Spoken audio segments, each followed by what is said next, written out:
Hello friend, John Dalton here, Further Emergence podcast, where we explore consciousness and the mystery and love.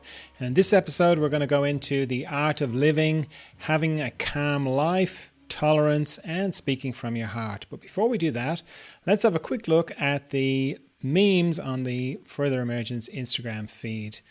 The first one is, I'll have to describe it to you. It's writing on a column or pillar, a square column or pillar. And when you look at one side of the writing kind of goes along one side and then goes around the corner, as it were. So, but when you just can only see one side of the column, it says, art is pointless. You have to go out and get an actual job and make a living.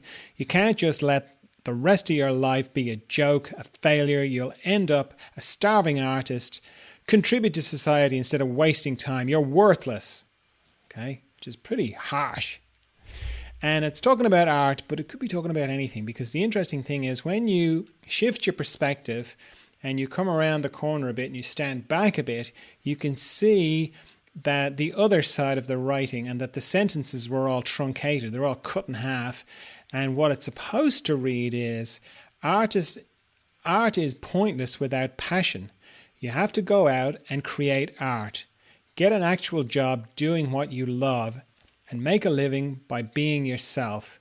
You can't just let other people define the rest of your life and say you will be a joke, a failure. Follow your heart. You will end up happy and free, not a starving artist. Love your art and contribute to society by inspiring people instead of wasting time letting others tell you you're worthless. You can change the world.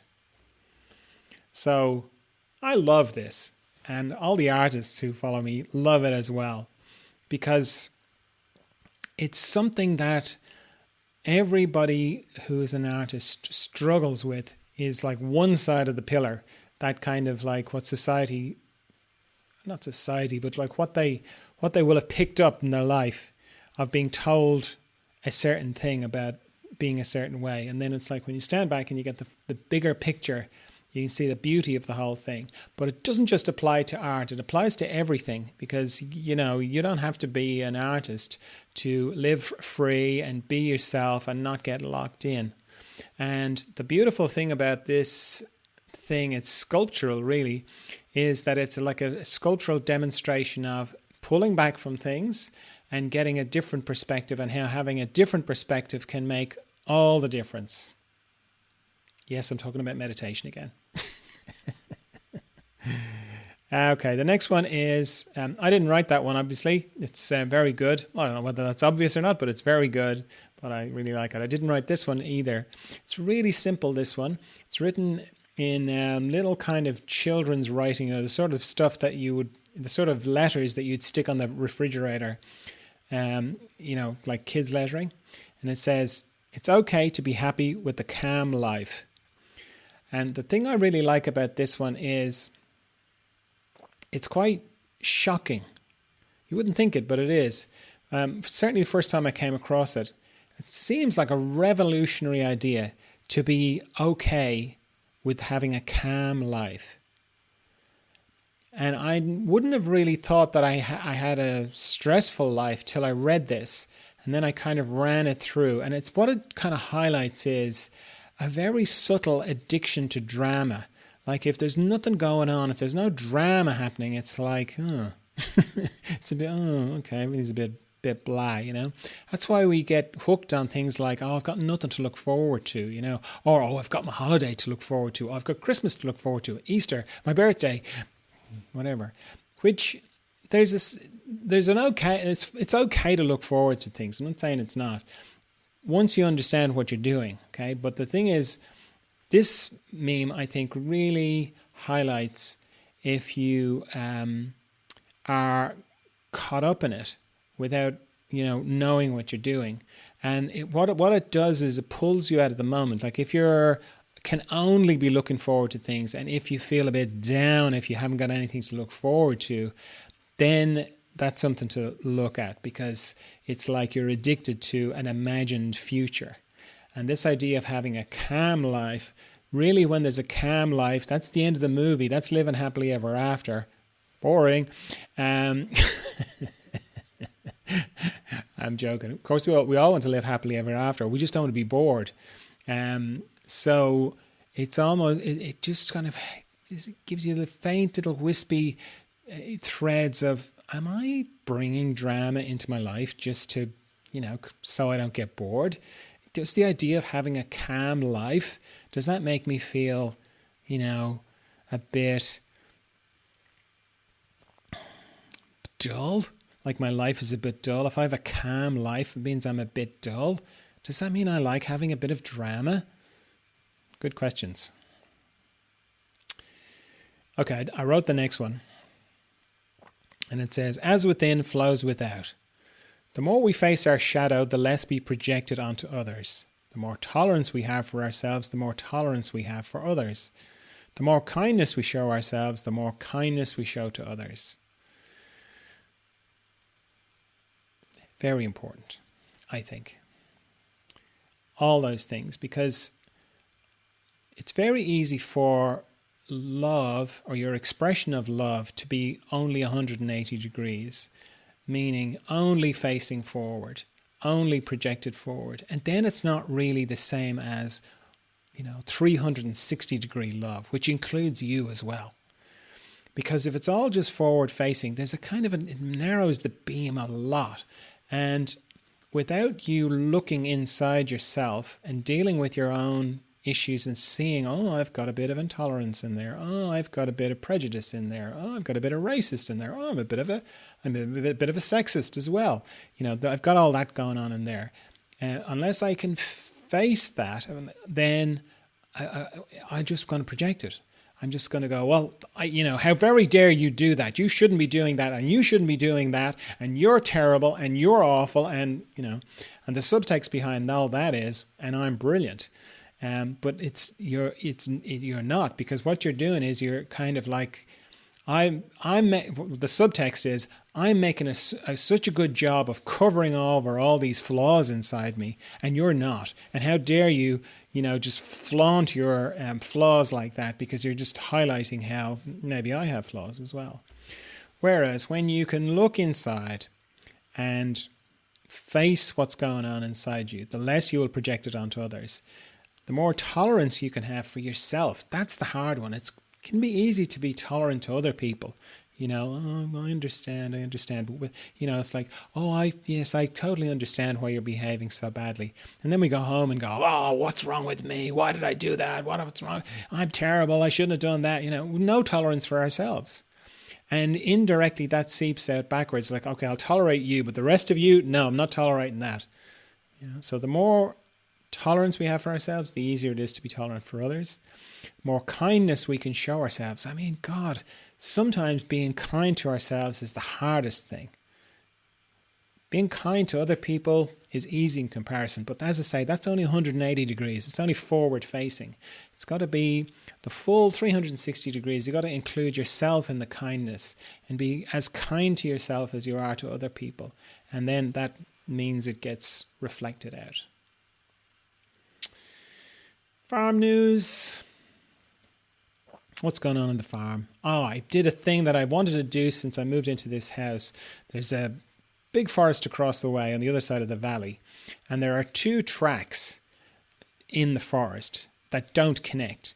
And I've kind of went, I want to connect those 2 tracks. I'm going to want to find a way to sort of get through the forest that connect, between the end of each of these tracks and join them up and make a loop.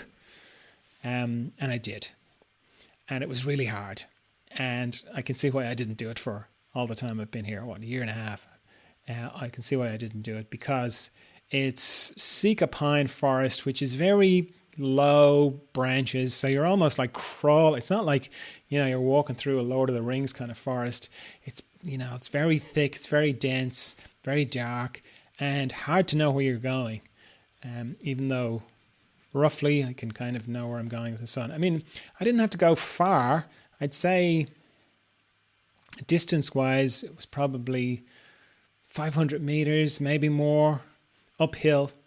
in very dark kind of forest, pushing through branches all the time, but very liberating to get out into the open again and see the top track and walk up to that road and come down it, So that was one thing.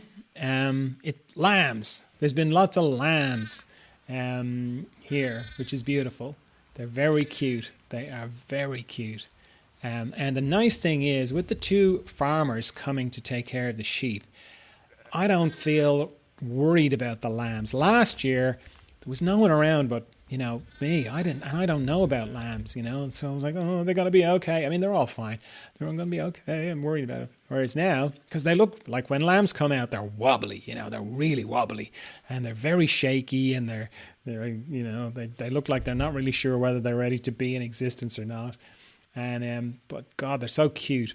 But it's great now when the farmers come, and that they will be able to take care of them. And the roof is being put on the pump house. The roof blew off in October, and the weather's been so bad. Poor old Dennis couldn't come to put it on. But he showed up during the week, and he started putting it on. It's not on yet, but it's coming. Now, if you'd like to write to me with a question or just to let me know how it's going, john@furtheremergence.com. If you're listening to this podcast, did you know it's available on YouTube as well? And you can see me when I say, let's go outside, which I'm going to say in a minute. You can see me tromping around in the outside. So in response to my question that I put up on Instagram in the stories, what's the biggest challenge you're facing in your spiritual life at the moment?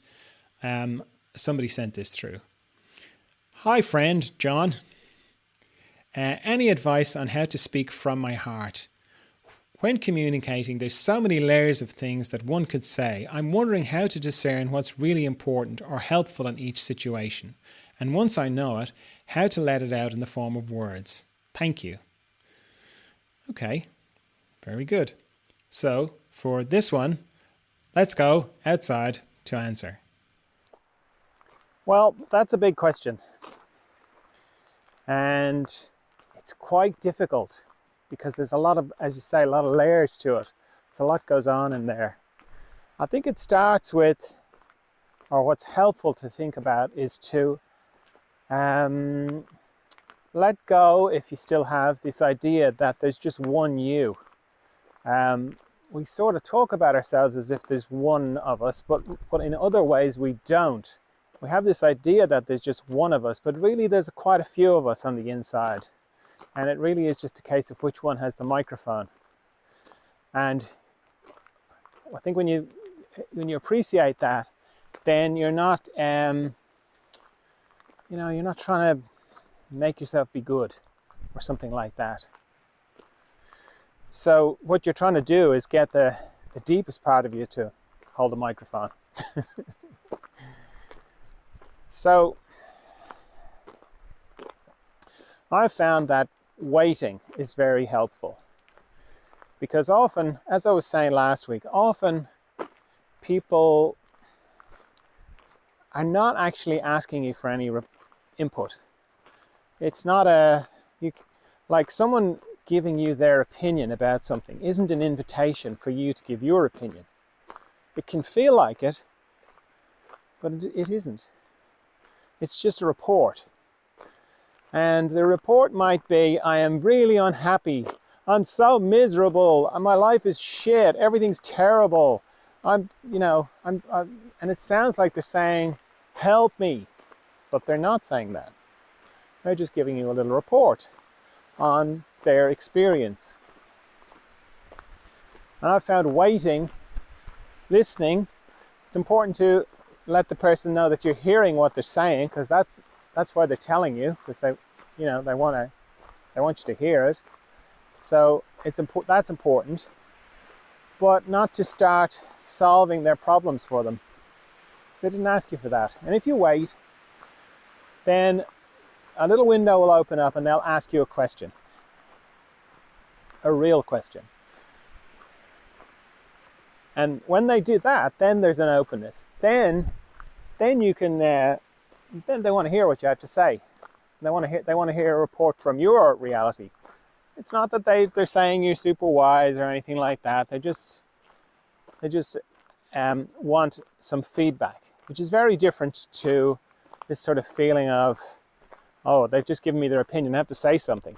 Generally, you don't have to say something.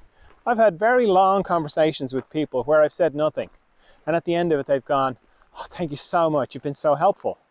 And I didn't say anything. So, being concerned about speaking from your heart is probably your mind. Your mind kind of feeling like it's it's running the show, which comes from the fact that it has to deal with the show, which is a different thing to running the show. Meaning your mind, the frontal part of you, your frontal awareness, that's the part that has to, pay the gas bill and talk to the neighbor and know what to, get in the grocery store and understand how Wi-Fi passwords work and that kind of stuff, So it kind of thinks, well, God, I've got all this important stuff to do, I've got to know how to speak from my heart as well, which isn't the case. It's just doing its best to make sense of everything. But the deeper part of you is the part that is running the show. And that's the part you want to, stay connected with. So,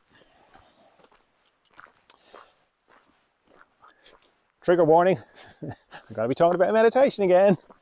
But meditation is very helpful for this kind of thing, because what you're trying to do is raise the speed of your consciousness. And I don't know of any other way that's as quick, even though it takes a long time. I don't know any other way that's as quick at raising your consciousness as meditation.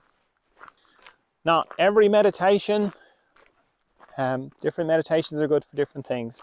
So when I'm talking about meditation, I'm talking about the kind of meditation that I do, where I'm turning off the pictures, turning off the sound. I keep coming back to not thinking.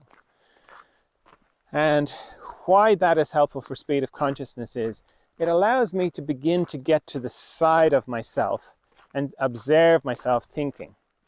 And in the process of seeing myself thinking, I get to kind of go, who is this me, in inverted commas, that is observing my thinking? I thought I was the thinking. I thought I was the one worrying about my gas bill, or wondering why I said that to that person, or wondering why that person said that to me, more importantly. I thought that was me. But I am here to the side observing those thoughts, so they're not me. I'm something else. The repetition of doing that in meditation, not on purpose, but if you're on purpose turning off the pictures and turning off the sound, like stopping thinking, if that's the focus of your meditation, which is what the focus of my meditation is always, then it just happens naturally. You just naturally begin to see yourself thinking. That's really helpful when it comes time to actually move the lips and make some sounds. Because you will be able to hear yourself not speaking from the deepest part of you. You'll hear yourself wanting to be defensive. You'll hear yourself wanting to score points, be impressive, and the million other things that we hear ourselves saying. You'll be able to hear that coming. Now, you might hear it coming out of your mouth, but it doesn't matter, because you can always, once you have the speed of consciousness, you're right up on it. All going well. You're right up on it. So you can kind of say, oh, that thing I just said, I didn't mean that. I don't know why I said that. Why you said it, but it's a nice way of letting the other person know that you weren't, the part of you that you had the microphone in that moment wasn't your deepest part, your most loving part, because I'm not just assuming you're loving. It's my experience, that when you get right down into it, when I get right down into the essence of who I am, I don't want to be defensive. I don't want to hurt anybody. I don't want to score points. I'm not insecure. I just love. I just want the best for everybody. And, what I want for myself, I want for everybody. And I think everyone is the same. When you get down through it, when you get under their unconsciousness, I think everyone's the same, because you can see it in their eyes. I haven't come across anybody who I've looked into their eyes and I haven't seen that, you know. Now it might be very covered over, but it's there. So you want, when you say speaking from your heart, that's my sense of what you mean, that you want to speak from that part of you. So it starts with knowing that it's there, and that the concern about, you know, not speaking from your heart comes from your mind, probably. I mean, it's the sort of thing that would come from my mind, because I want to present, you know, a very loving personality. You know, like, I'm lovely. I want to, and that's nice to know. But my mind kind of goes, yeah, and I want everyone else to know that as well. You know, I don't want anyone to get the wrong idea about me. I don't want anyone to even have a little bit of a, you know, idea that I'm not lovely.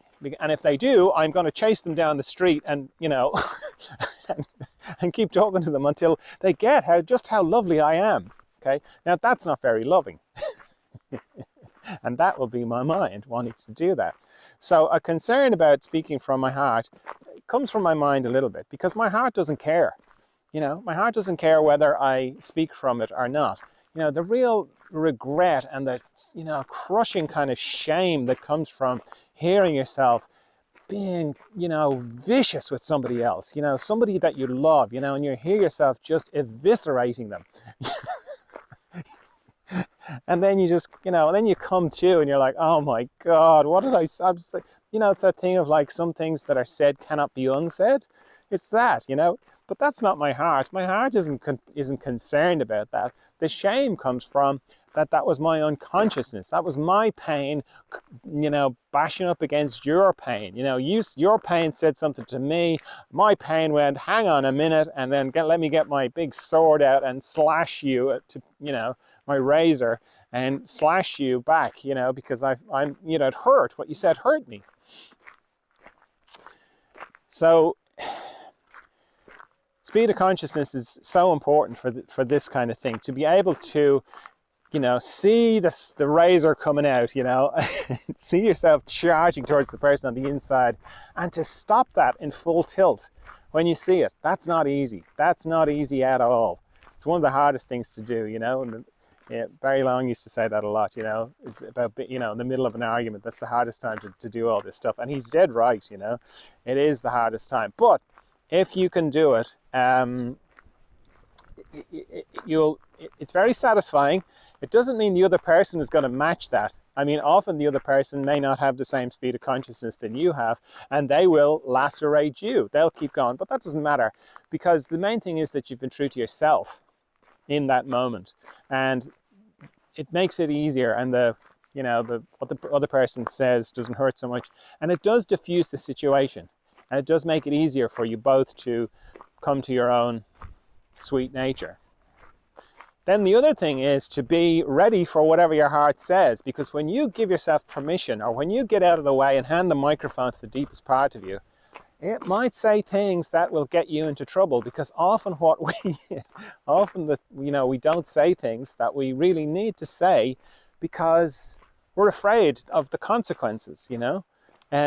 That's why, you know, when we get taken over by the unconscious parts of us, we can say outrageous things that could be, you know, devastating to the other person and the relationship, but we don't care, because that part of us doesn't care, which is very different to when you consciously hand over to the deeper part of you and give it the microphone kind of thing, and that you want it to speak, you want it to say what its truth is. It may say things like, I need to go, I need to leave, or you may find yourself saying things like, what you said there,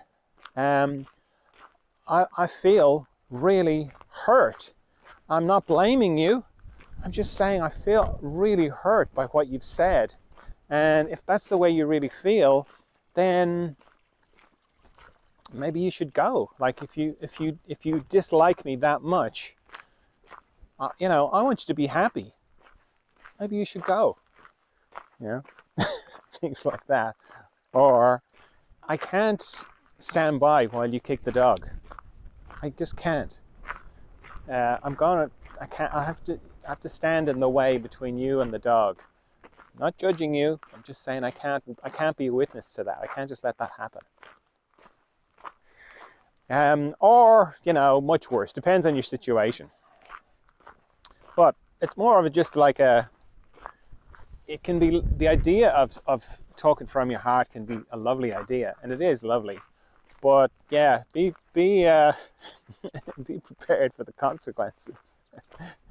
Because like the deeper you go into truth, into your own truth, into love, into the mystery, the more you live in that, the more it changes your life, and big upheavals come and big changes come. So yeah, that's important to know as well. The other thing is not to be too concerned about the words.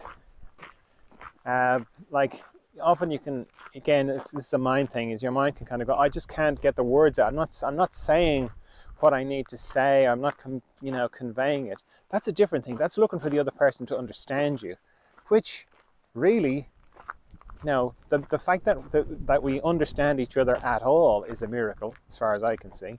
So talking from your heart is like, don't get caught up on the receiving end of it, that the other person goes, oh, I totally get you, oh, okay, I really feel you're talking from your heart. Yeah, that's not the point, I don't think. The point is to just hear yourself saying it, and to sort of feel that beautiful clarity of that, that it's where it's coming from, the depth inside you, the where it's coming from. That's the real gift of talking from your heart. It's not about the other person gets it. That's a bonus. And as an aside, if you truly are with it and you don't really, it's not your, it's not your agenda that the other person gets it, they've got a much better chance of getting it if you do that. But the beauty of it is in hearing yourself saying it and hearing you declaring what is most true to you, what is the, in the depths of your little heart that you're able to, a little window is able to open and you're able to actually communicate something from there. That's beautiful. That's really beautiful. So don't worry about the words too much. It's the energy of where you're coming from that matters. It's hearing yourself saying the things. These are all the important things, and beautiful things will happen when you can speak from your heart. And the fact that you even are concerned about it is a beautiful thing. And I salute you. All right, back to the studio. Let's go back to the studio. Yeah, this is a real thing. This isn't a Zoom thing. This isn't a made up background. This is a real fake wave behind me. Okay, that's all I have for you this time. I trust you're well. I trust you're of good cheer. I'll talk to you again soon. Bye.